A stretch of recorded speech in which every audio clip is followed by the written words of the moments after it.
I knew from a fairly young age that I wanted to spend the rest of my life as an artist. My first installation, Red Crayon Flower on Vertical Plaster Wall, was completed when I was 18 months old. As I got older and began to take real art lessons, I was quickly versed on the correct ways to draw, paint, and sculpt. A face has a certain ratio in its features, and anything outside of that ratio looks freakish and should be avoided. While this direct phrase was never explicitly stated to me, it was ingrained enough in my psyche that the concept lasted with me, which is why I was actually appalled when my family took me to the Metropolitan Museum of Art when I was 10 years old. I walked into this giant white room expecting to be graced with beautiful women in silk dresses, these valiant warriors riding into battle, landscapes from heaven. What I saw was a 10-foot tall, splatter painted black and white canvas on a wall. There was no subject, no people, no immediate message from the work. I was looking at glorified spilled paint. Jackson Pollock's Autumn Rhythm stared blankly at me, just as I stared at it. I was horrified that such a rudimentary, ugly piece was hanging in this prestigious museum. I still remember my thoughts as I stood in front of the painting.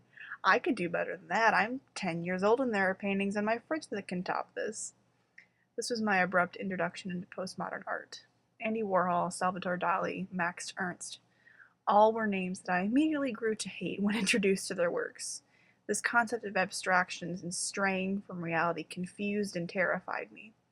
I could draw a melting clock. Why did someone else get paid millions of dollars to do it?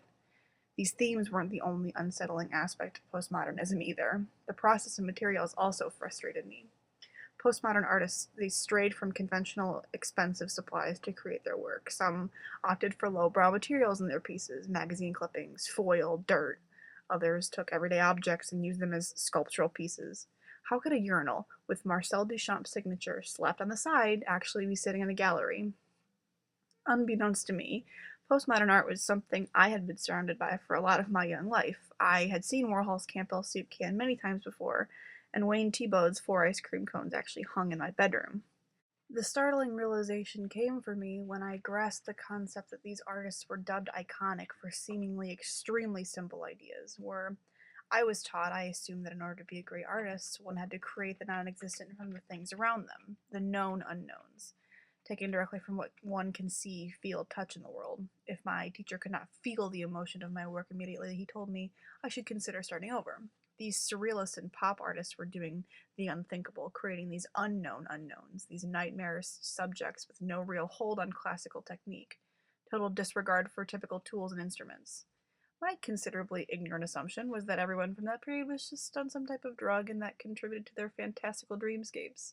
Had I taken the time to sit down and think about postmodern art pieces, like the Pollock I had so quickly dismissed, I probably could have learned of their deeper context and undertones. So, in Autumn Rhythm, the precision of the paint splatter is a harmonic cacophony combined with these intricate textural passages. It's so evocative of nature that its title is almost genius in and of itself.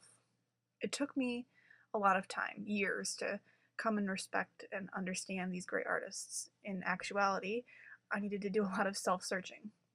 Realizing that the world is not one set format that everyone follows was a large pill for me to swallow. There isn't this definite truth to what is real and what isn't either. In fact, seeing life in the ways that postmodern artists viewed it helped humanity to understand their own realities as a whole. Seeing multiple sides of the same subject leads to a better grasp of one's own worldview of that subject. These artists were on a never ending search for the meaning of truth. Their works were constantly questioning true for whom, true in what context. And their radical skepticism didn't attempt to falsify others' work, it didn't try to deny any worldly concepts. They searched for their truths within these sensations and impressions, feelings of their own reality rather than reality itself. Artists like Jackson Pollock realized that the journey towards making a work of art was as important as the work of art itself. Their groundbreaking styles of art focused on this rather than the outcome of the piece typically. These postmodern artists' search of self-fulfilling truth through creation was essentially a journey towards meaning in their own lives. In appreciating their works, I can confidently say that my work has progressed and allowed me to do my own art would not be what it is without postmodern tendencies and influences.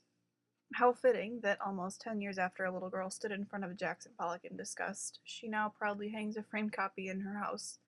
And she's more than willing to let you know why she loves it and why you should appreciate it too.